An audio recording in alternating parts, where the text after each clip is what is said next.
성경 말씀은 사사기 4장 1절에서부터 5절까지가 되겠습니다. 사사기 4장 1절에서부터 5절까지가 되겠습니다.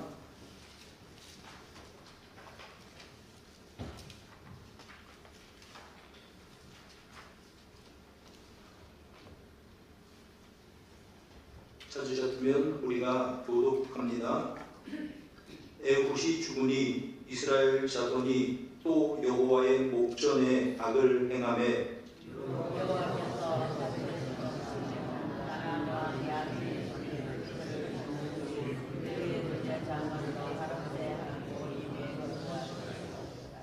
야빈 왕은 철병거 수백 대가 있어 20년 동안 이스라엘 자손을 심히 학대했으므로 이스라엘 자손이 여호와께 부르짖었더라.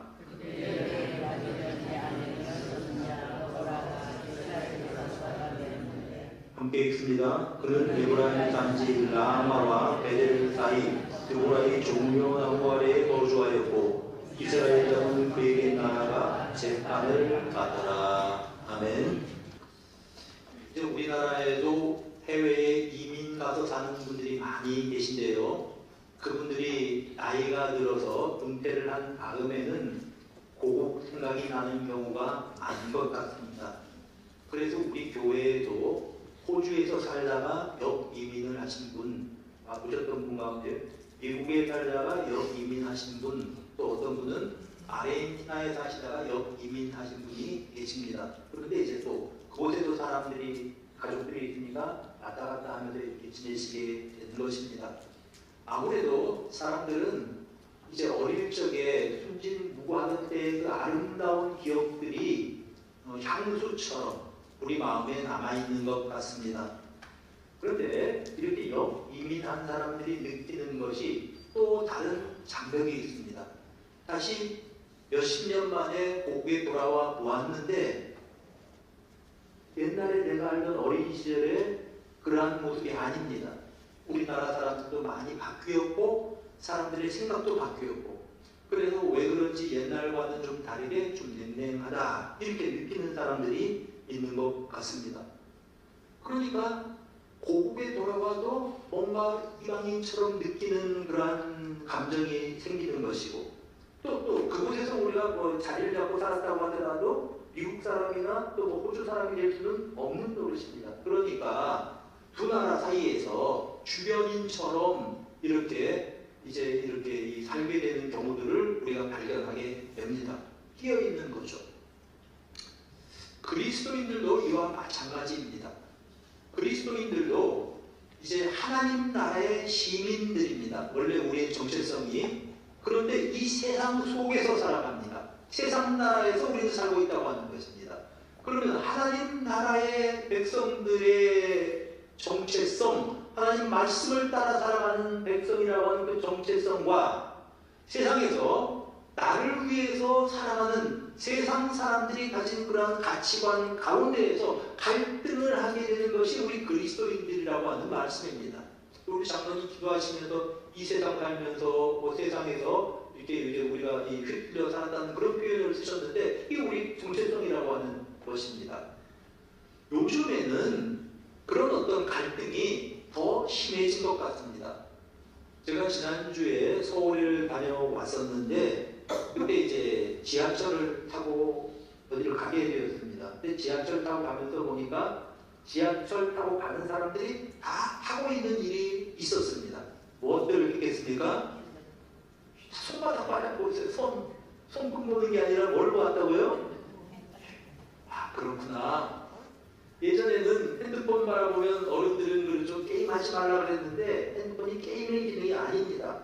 핸드폰이 나에게 은행이고 또 영화표를 예매할 수 있는 방법이고 기차표를 예매했다가 그걸 또 돌려 이렇게 바꿀 수 있는 방법이기도 하고 하여간 이걸 가지면 굉장히 편리하단 말입니다.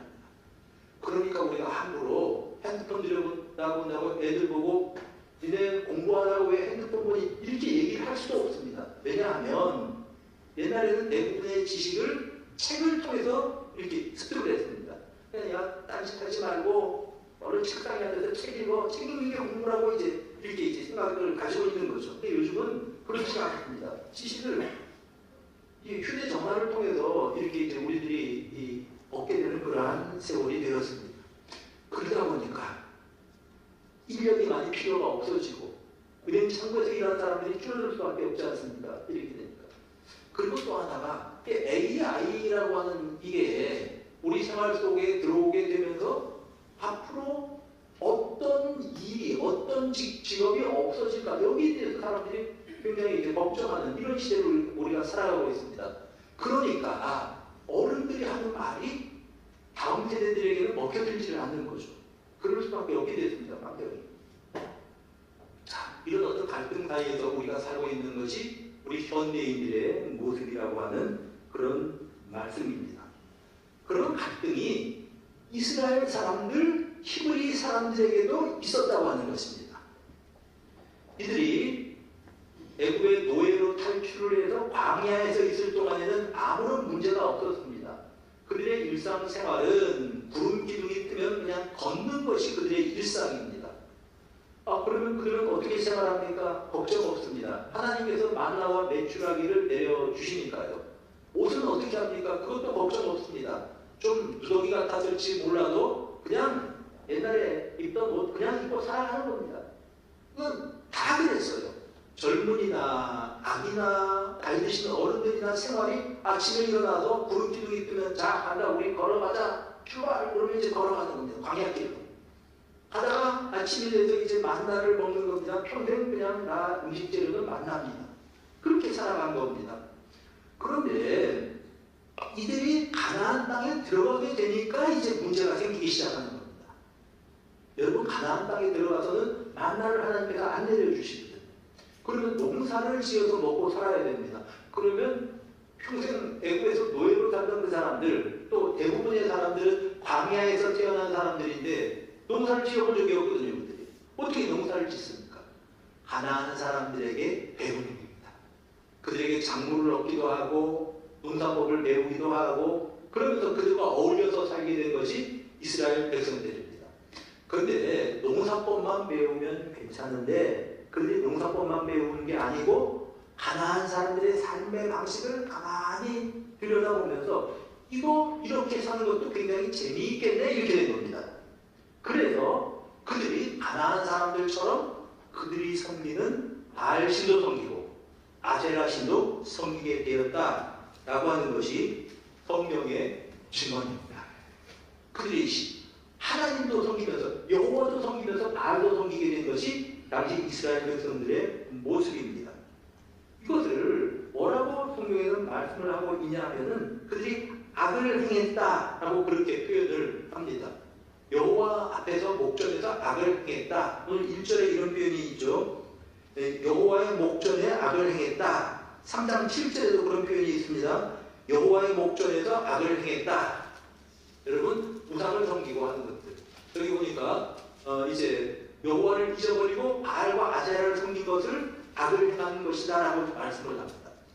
하나님이 보실 때는 이들이 가나안 사람들과 어울리는 것까지는 괜찮을지 모르겠어요.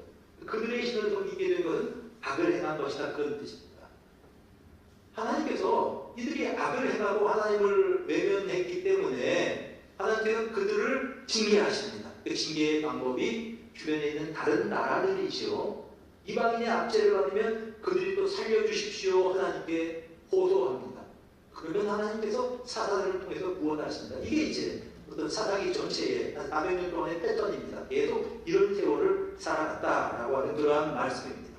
자, 오늘 본문에서도 그러한 내용을 여러분들이 이제 머릿속에 일단 좀 생각을 하시면서 본문 설교를 들으면 무슨 뜻인지 쉽게 이해가 되실 겁니다. 1절 보세요.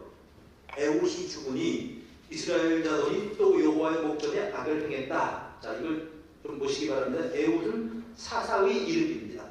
이 에훗이 모압으로부터의 그러한 박해로부터 압박으로부터 그들을 해방했습니다. 그리고 에훗 때에 3장 30절에 보면 80년 동안 그 땅이 평안했다고 말씀을 합니다. 태평 성대가 계속되었습니다. 자, 그렇게 계속되었는데 에훗이 죽었습니다. 사사가 죽었어요.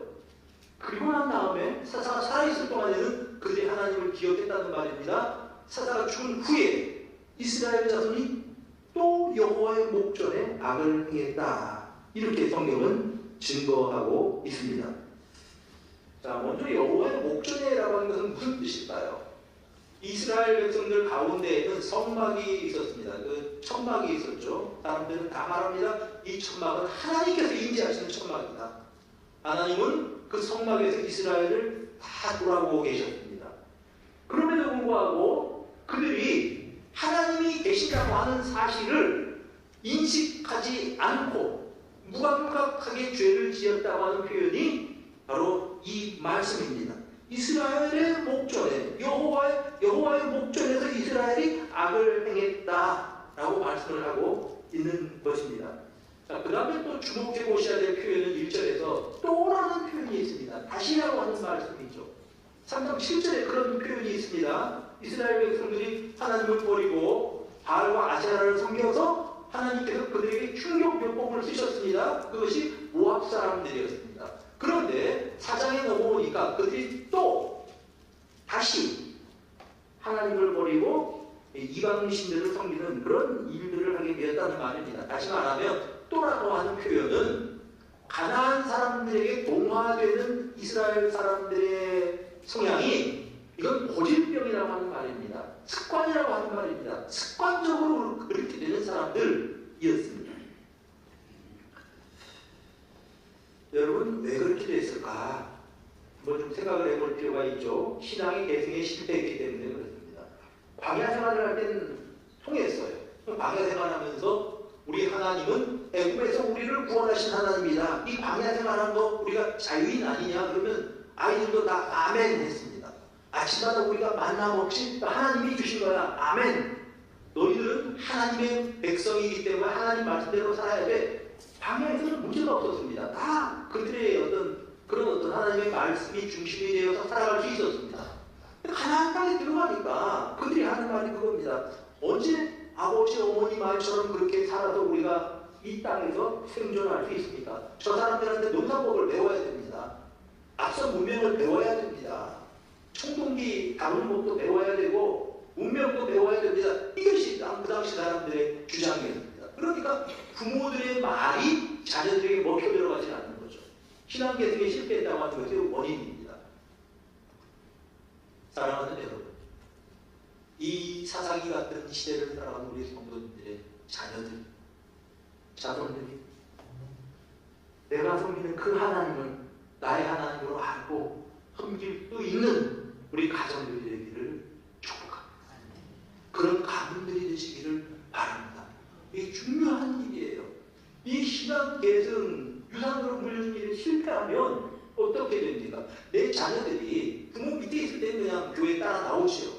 근데 결국은 그들이 독립해서 자기들의 생활을 하게 될 때는 하나님을 떠날 수도 있다라는 것입니다. 이것을 보여주는 것이 바로 당시에 이스라엘 사람들의 삶의 모습입니다. 그래서 이스라엘 자손이 또 여호와의 목전에서 악을 행했다라고 성경이 증거합니다. 이것이 그들에게 고질병이었습니다. 여러분, 개인적으로도 고질병이 있죠. 알코올 중독, 마약 중독, 아니면 성응 중독, 이거 다 고질병입니다. 여러분, 알코올 중독자들에게 당신 술 마시면 건강 완전히 잃어버리고 당신 인생 큰일 납니다. 여러분, 그렇게 이야기하면 알코올 중독자들이 그 말 못 알아듣습니까? 알아요. 아는데 안 되는 겁니다. 마약하는 사람들한테 당신 이거 대마초하고 마약하면 당신 완전히 건강을 잃어버리고 폐인됩니다. 여러분, 마약 중독자들이 그걸 모릅니까? 알아요. 아는데 안 되는 겁니다. 거기에 사로잡혀 있는 것입니다. 그걸 우리가 중독이라고 말하지 않습니까? 우리 인간들에게는 이 인간들을 사로잡는 중독, 어떤 고질병이 하나 있습니다. 그것이 무엇인가 하면 죄라고 하는 고질병입니다. 자, 우리 요한복음 5장에 보면 예수님께서 베데스다라고 하는 어떤 연못이 있습니다. 그 연못에서 어떤 한 사람, 38년 동안 누워있는 사람을 고치셨습니다. 자리를 들고 걸어가라. 자, 그리고 난 다음에 그 사람을 예수님께서 성전에서 다음에 만나서 이런 말씀을 하셨습니다. 요한복음 5장 14절에 그 사람에게 예수님께서 하신 말씀 읽어봅시다. 시작.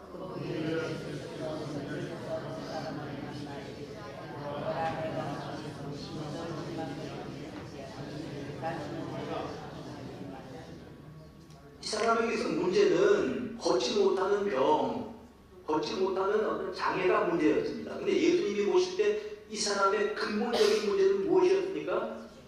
죄였습니다. 죄 때문에 이렇게 생긴 거예요. 그러니까 예수님은 다시 죄를 범하지 마라. 이 사람에게 고질병은 죄였습니다. 당신 또다시 죄를 지으면 더 심한 것 생길지 몰라. 이런 것이 예수님의 말씀입니다. 사랑하는 우리 성도 여러분, 우리 인생을 가감하여 우리의 고질병 다 뽑아버리고 우리가 주님을 모시고 믿음으로 살아갈 수 있는 여러분들이 되시기를 바랍니다. 어떤 사람은 게으름이 고질병일 수도 있습니다. 그거를 극복해야 합니다. 어떤 사람에게는 탐욕이 고질병일 수 있습니다. 욕심이 많아요. 항상 극복하는 성도님들이 되시기를 바랍니다. 어떤 사람은 교만이 고질병이에요. 내가 똑똑합니다. 내 판단이 정확해요. 남들을 보면 다 그냥 뭐 나보다 못해 보이고 저런 아주 그냥 변변치 않은 사람들이 있나 그러면서 모든 것들을 다 비판합니다. 다 비판하고 비난하고 욕도 하고 교만합니다. 교만이 그 사람의 고질병일 수 있습니다. 그래서 결국 교만한 사람은 망하는 겁니다. 교만은 패망의 소동이라고 성경에서 말씀하고 있는 것입니다. 사랑하는 성도 여러분, 이스라엘 백성들의 고질병은 가나안에 동안에는 것이 고질병이었습니다. 나의 고질병은 무엇입니까?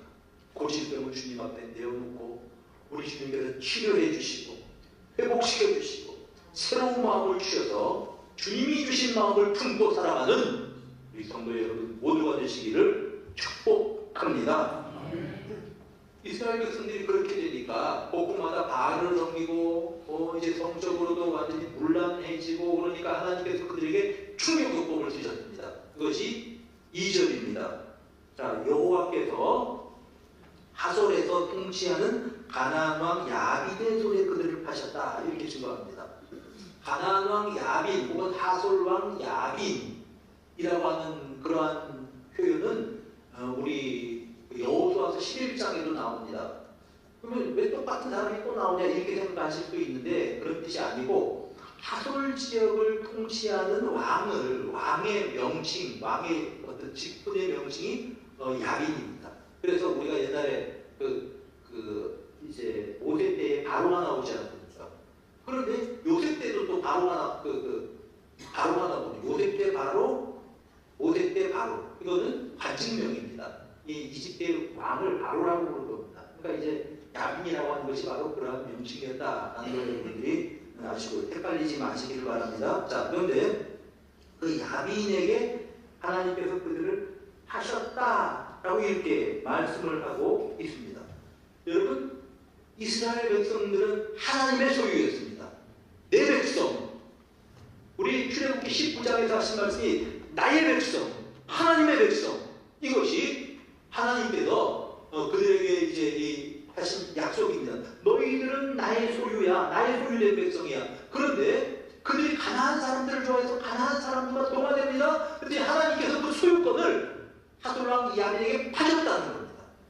하나님이 보호하시면 야빈이 문제가 됩니까? 근데 하나님께서 그들이 하나님을 거부하고 그들을 본받아 살아가니까 소유권을 야빈에게 넘겨주셨습니다. 야빈이 그들을 통치하게 되었다라고 하는 그러한 말씀입니다. 이것이 하나님의 충격요법입니다. 야빈이 어떻게 그들을 압박했는가? 3절 보시길 바랍니다. 야빈 왕은 철병거가 900대가 있었다. 철병거가 900대가 있었습니다.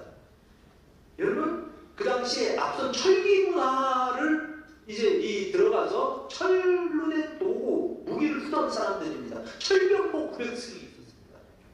이스라엘 백성들은 철을 다룰 수 없어요. 마음껏. 그런 무기체계가 차이가 나는 가운데 이들은 하솔 왕 야빈의 군대를 보내서 그 지역을 철권 통치를 합니다. 20년입니다. 어떻게 했을까?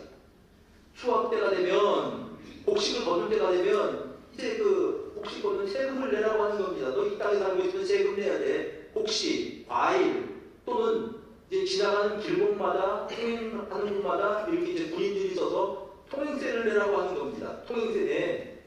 그들이 살아갈 수 없을 만큼 그들에게 빼앗기고 압박을 당하면서 살아가는 것이 이스라엘 백성들의 상황이었습니다. 20년 동안.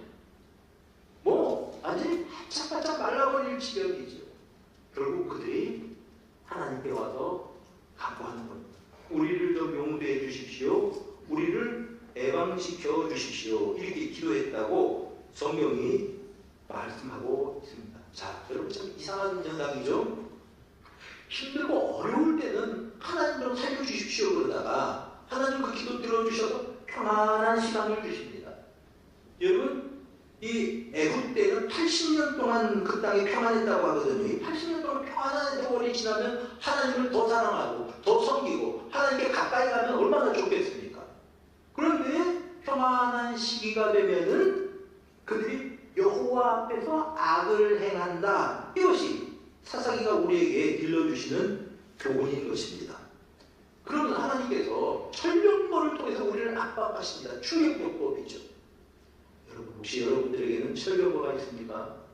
내 인생을 못 견디게 하는 어떤 문제들이 여러분 앞에 자리 잡고 있습니까? 원인들은 모르겠습니다. 저는. 그런데 그 문제 해결을 내가 풀어가지 마시고 하나님께 가지고 나오시길 바랍니다. 하나님께 강구하는 성도님들이 되시길 바랍니다. 이스라엘 자손이 여호와께 부르짖을 때 문제 해결의 실마리가 잡혔던 것처럼 여러분들이 하나님 앞에 나와서 부르짖을 때에 기도할 때에 그 기도를 들으시고 하나님께서는 그 문제를 풀어주시기 시작하시는 것입니다. 이스라엘 백성들은 성막에서 하나님이 우리를 보신다고 생각을 했습니다. 마찬가지로 오늘날 우리에게는 교회 공동체가 있습니다. 교회는 어떤 곳입니까? 하나님 앞에 나와서 하나님을 의식하고 하나님을 찬송하는 곳이 교회입니다. 우리는 예수 그리스도로 말미암아 하나님의 백성이 되었다고 찬송하며 감사하면서 하나님의 임재를 경험하는 그러한 공동체가 교회입니다. 그리고 하나님의 사람들끼리 서로 교제하는 곳이 교회입니다. 그러면서 성령께서 역사하셔서 때마다 시마다 하나님의 임재를 경험하고 난 사람들은 이 세상에서 살아가고 있지만 세상의 유혹에 흔들리지 않는 것입니다. 이것이 우리 성도들의 삶의 방식입니다. 그러므로 중요한 것은 신앙 고백이요 우리의 믿음입니다. 성령의 역사하심입니다. 그런데 이게 메말라 버립니다. 성령의 역사가 메말라 버립니다. 하나님의 은혜가 메말라 버립니다. 내 심령에서 그것이 말라 버렸습니다. 그러면 어떻게 됩니까? 이스라엘 백성들처럼 여호와 눈 앞에서 여호와의 목전에서 악을 행했지 교회 다니면서도 악을 행할 수도 있다는 겁니다. 교회 출석하죠. 예배 드리죠. 일주일에 하루 예배를 드리는 거고 1시간 예배를 드립니다. 예배를 드리면서도 세상 사람들처럼 살아갑니다. 무늬만 그리스도인이 되는 겁니다. 무늬만 신자가 된다는 말입니다. 이것이 바로 이스라엘 백성들을 통해서 우리에게 주시는 교훈입니다. 여러분 세상 사람들의 추구하는 가치가 무엇입니까? 성경의 표현대로 말하면 육신의 정욕, 안목의 정욕, 이생의 자랑입니다. 그걸 우리말로 바꿔볼까요? 요즘 말로 바꿔볼까요? 맛집, 멋집, 세상에 즐거워하는 것들을 찾아다니는 것, 세상 사람들의 가치, 세상 사람들이 좋아하는 것입니다. 야, 우리 모여서 어디 뭐 먹으러 갈까? 새로 뭐가 이렇게 맛있는 음식이 있더라. 우리 거기 가자. 아, 우리 잠깐 한번 멀리 나가보자. 그래, 맛있는 거 먹어보자. 이게 사람들의 사고방식입니다. 무엇을 먹을까? 맛있는 거 먹을까? 멋지. 아, 어떤 상표의 옷을 입을까? 명품을 우리가 한번 입을까? 명품 가방을 들고 다닐까? 이것이 그들에게 문제가 되는 겁니다. 광야에는 이게 전혀 문제가 되지 않았어요. 오늘 다 그냥 광야에는 무더기처럼 입고 그렇게 살았습니다. 그런데 세상 사람들은 어떻게 생각합니까? 맛집 찾아다니고 멋집 찾아다니고 재미있는 것 찾아다니고 여행 간 거 자랑하고. 여러분 유튜브 보십시오. 유튜브 자랑하는 게 뭡니까? 먹방. 뭐 먹었다 이거 맛있다 이런 거. 멋집 어디 여행 갔다고 하는 거. 우리 인생의 제일 즐거운 여행이야 그러면서 여기 갔다 저기 갔다 막 찍어다 올린다. 그 사람들이 그렇게 사는 것이 정말 이제 이 인생의 최고 목적인 것처럼 생각하고 우리도 가자 그러고 여기저기 여행 가는 것이 현대인들의 모습이 아닙니까? 그들과 똑같이 살아가는 거죠. 그리스도인들이. 그럼 세상 사람들이 하는 말이 너 그리스도인이라고 하는데 결국 우리하고 똑같네. 너하고 우리하고 차이가 뭐야? 너 하나님 믿는다면서 이렇게 우리에게 답을 요구하실 때 우리가 뭐라고 답변을 해야 되지? 빨리 궁해지는 경우를 우리가 발견하게 됩니다. 여러분 세상 사람들은요 나를 위해서 삽니다. 기준이 납니다. 그러니까 이제 나의 것은 챙기고 내 것 손해보지 말고 될 수 있으면 이익을 남기고 이것이 세상 사람들의 삶의 방식입니다. 그런데 성경에는 뭐라고 말씀을 합니까? 갈라디아서 6장 10절에는 너희들이 기회에 있는 대로 모든 사람들에게 선을 행하라는 것이 성경의 말씀입니다. 너희들이 모든 사람, 너희 주변의 모든 사람들을 선대하고 그들에게 베풀어 주라고 하는 것이 성경입니다. 근데 세상 사람들은 말합니다. 그렇게 살면 바보 소리 들어.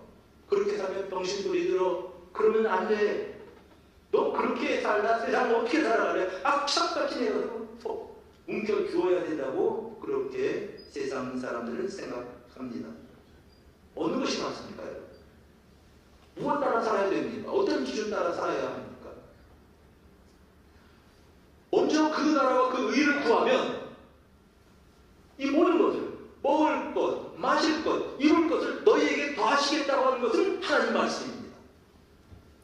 그런데 나는 이 세상에서 될 수 있으면 많은 자원을 내가 확보를 하고 난 좋아하는 거 하고 맛집 다니고 멋집 다니고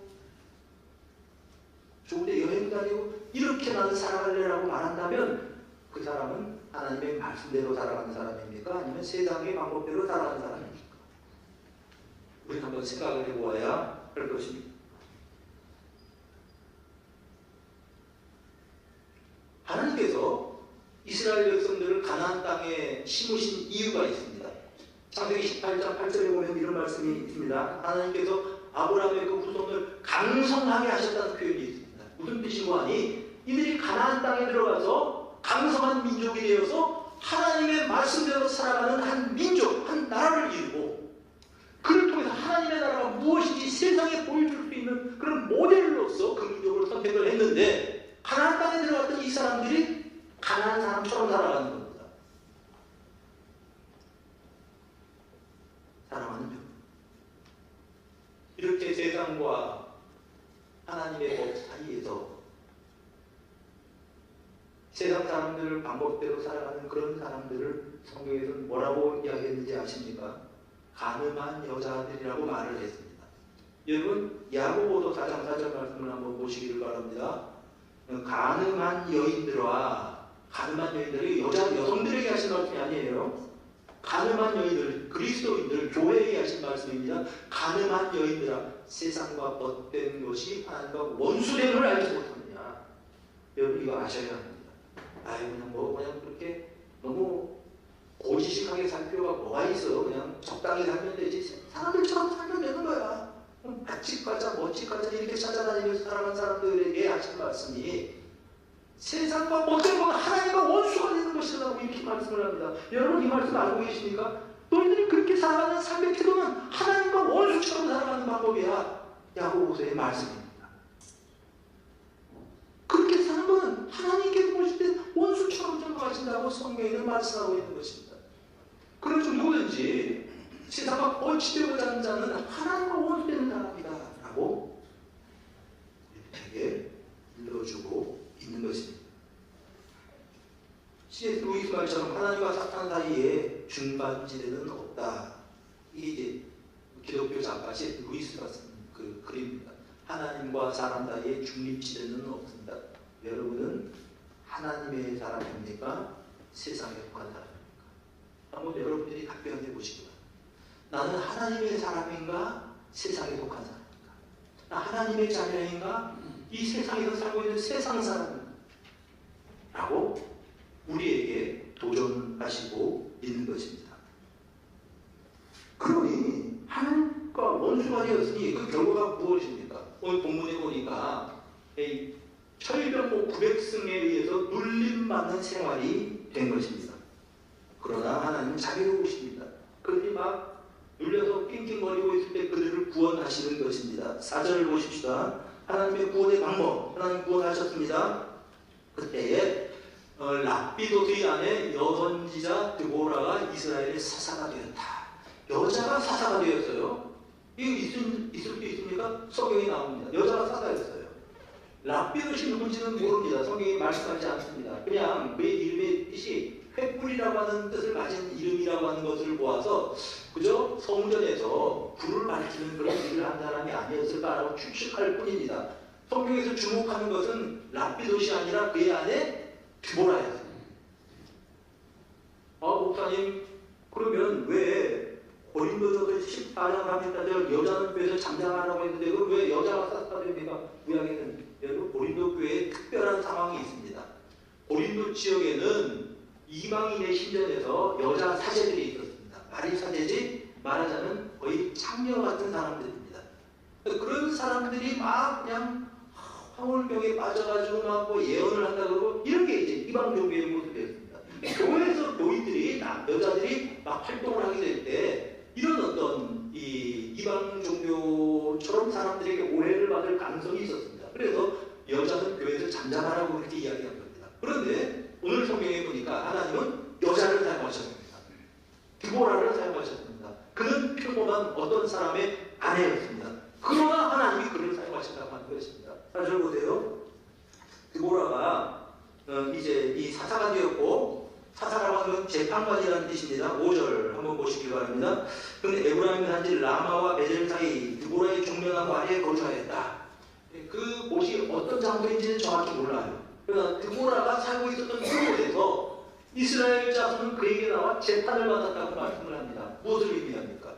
이스라엘 백성들이 문제가 생겼을 때는 이곳이 말하자면 그 재판장입니다. 그래서 그곳에서 하나님의 말씀대로 판단해서 이것이 옳다 그르다 판결을 해주는 일을, 판사가 하는 그 일을 드보라가 감당을 했다라고 하는 그러한 말씀입니다. 근데 그녀가 여자였습니다. 이게 중요합니다. 왜 하나님은 그 당시 사람들이 연약하다고 생각하는 여자를 통해서 그 일을 맡기셨을까? 사사기를 가만히 읽어보면요, 사사들이 다 좀 결점이 있는 사람들입니다. 에훗은 장애인이었습니다. 오른손이 불구가 된 사람. 그 다음에 삼갈이라고 하는 사람은 아낫이라고 하는 우상을 섬기던 그 사람의 아들이었습니다. 그래서 삼갈의 아들이라고 표현되어 있어요. 그리고 그가 이제 어떤 양을 치고 소를 몰던 그 사람이 소모는 막대기를 가지고 블레셋 사람들을 무찔렀다고 성경이 증거하고 있습니다. 여러분이 아는 그러한 사사들이 다 보면 뭔가 약점이 있고 흠이 있는 사람들입니다.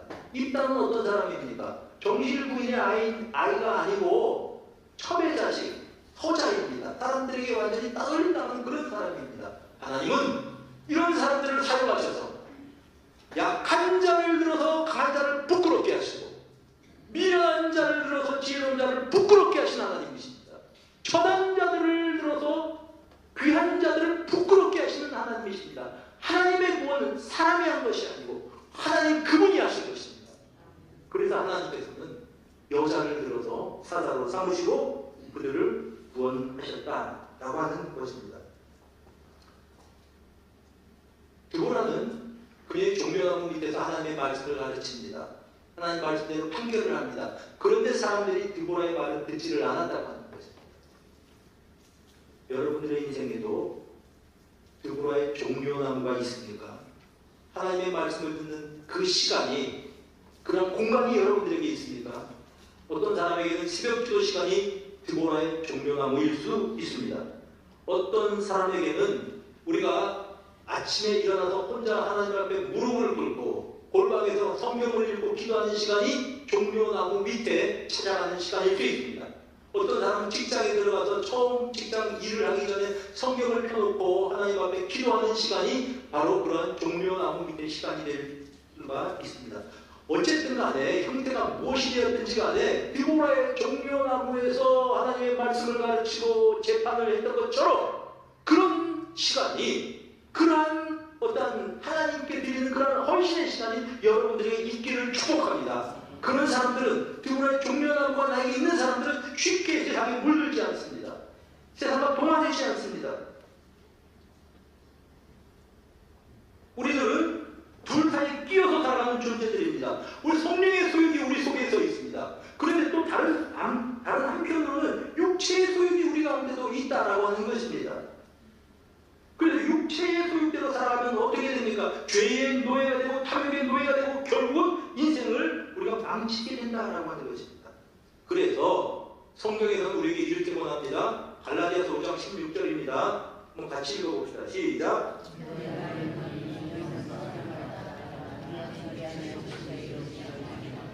성령을 따라 행하는 여러분들이 되시기를 축복합니다. 육체의 욕심을 이루지 말고 성령을 쫓아 살아가는 여러분들 모두가 되시기를 주님의 이름으로 축복합니다.